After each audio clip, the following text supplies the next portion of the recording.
Hi everyone, welcome back to my channel. This is Kat.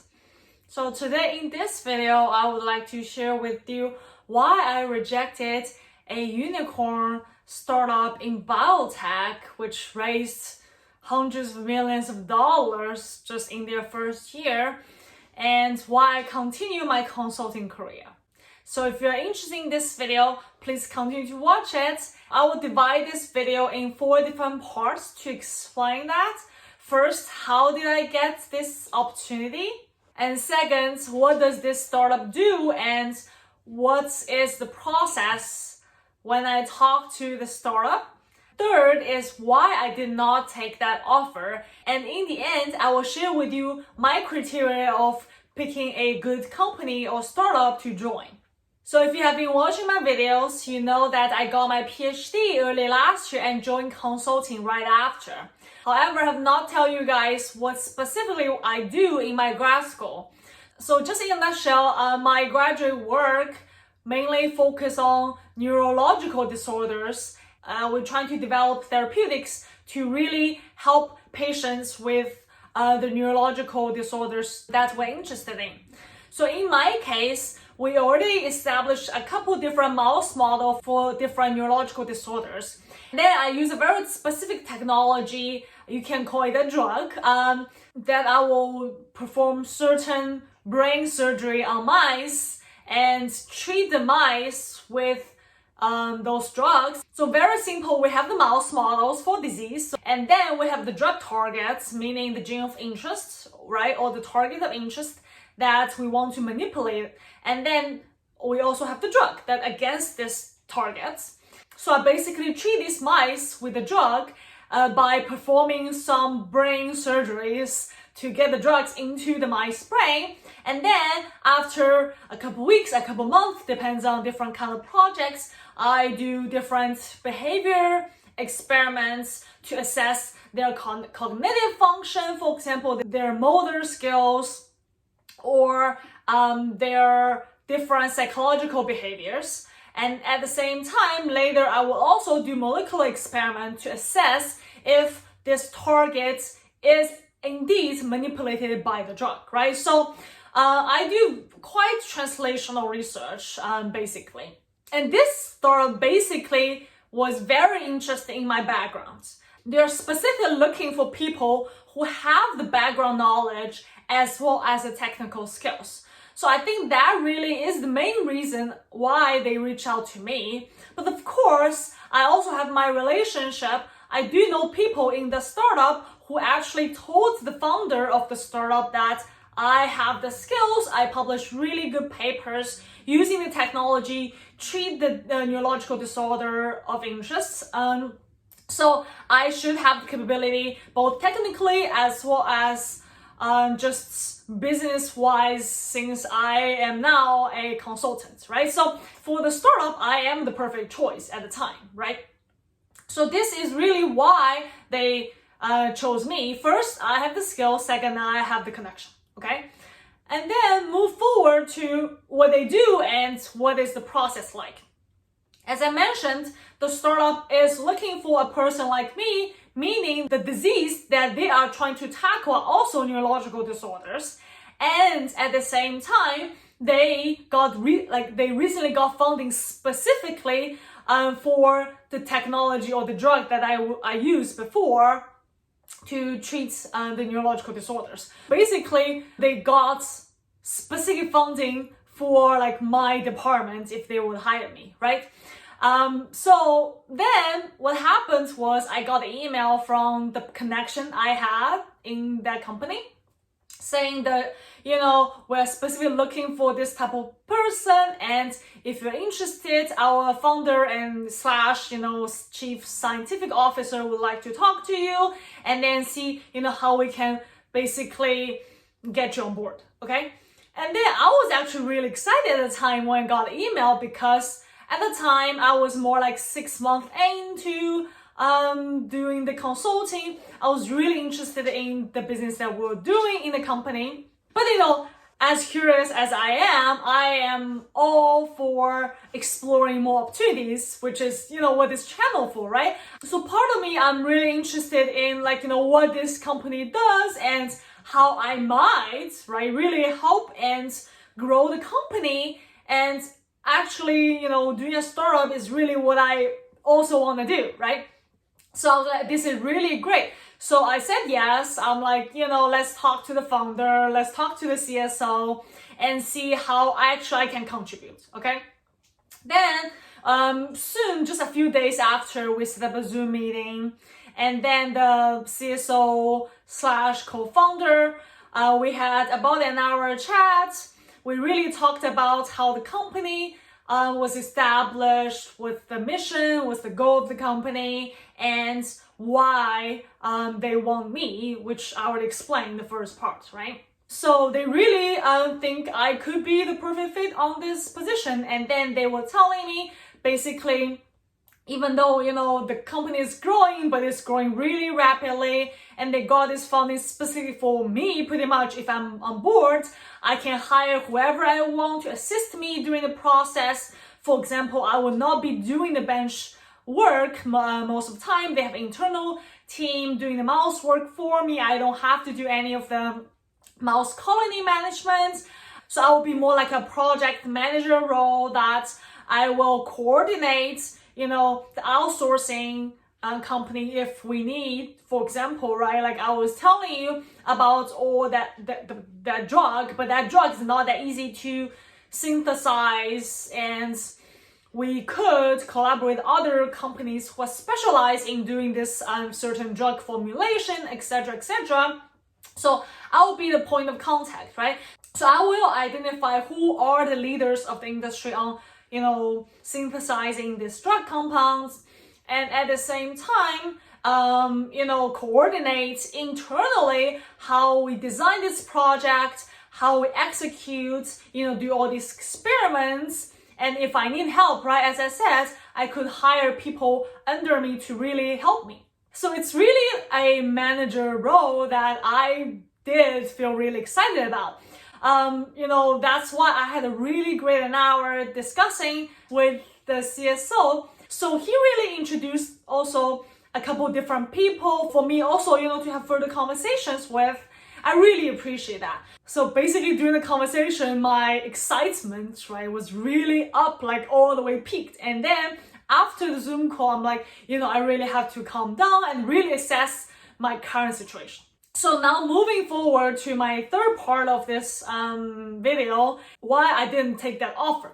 It was a really, really difficult decision, I have to say, because it's like I really love consulting, but at the same time, this role is also exciting, but of course, high risk, right? I was really debating internally. It took me a week. I was trying to talk to different people. So I talked to people who was in consulting, but now in startups, right? I talked to, I think, 2-3 such people. And then I also talk with people who are still in consulting. I want to understand why they stayed. Of course, I'm sure, they had probably so many different opportunities along the way why they did not leave, right?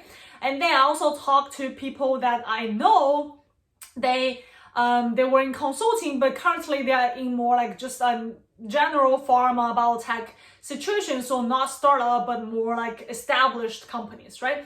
So I really want different perspectives because, I had no experience. I think either way, I would be in such a great position, but I really want to understand, right? So after I had all these conversations, some people really want me to go for the startup because that's exciting. And then I really can leverage my scientific background and I can really make a difference. What if, the drug helped and then you really directly, launch the pipeline, go to the clinical trials and help patients, right? So you can actually see it. But of course, at the same time, there are people telling me, you've been literally just in consulting for like a few months. And then if you leave at this time, people might think, why? And what if the startup didn't play out? You have to leave and find the next job. Then people will question, right? Why you only stayed in consulting for so few months? And that's pretty much just wasted time. If you join another consulting company, you pretty much have to start over, right? So I'm really, really grateful for all of them help me along the way. I literally just reached out to them out of nowhere and they all picked up their phone calls or had the coffee chat with me. I'm truly grateful for that. But speak of why I did not take the offer, right? So I think the real question is, what do I see in this startup, right? All other personal things are more like a secondary considerations. But really, what can this startup offer to me and what can I offer to this startup? So for the people who I talk to that know about this startup, the consensus that I heard is, yes, this company has a great team. They have the top scientists on their scientific board. They have a very strong business background. They have huge amount of funding as a company just established. They have so much capital in the back as well. It's awesome. If you just look at the team, it is great. But on the flip side, it is because you have such a great team. They're all established entrepreneurs, established scientists, that they don't really need this startup to survive. This company does not have to succeed for themselves to succeed. They're all people well known in their field. If this startup failed, it's fine. But for me, as a person who just launched her career, I really need a company that, can at least see some future in the end. That leads to my second point, that this company is a pure discovery platform-based company. It does not have a drug targets, okay? So I know it might be confusing because I cannot reveal too much details, but essentially, the drug compound I was talking about, it was more like a technology-based tool, okay? So you need specific drug targets to use this tool to design the drug, right? But the problem is they're still in the phase of discovering what are the targets.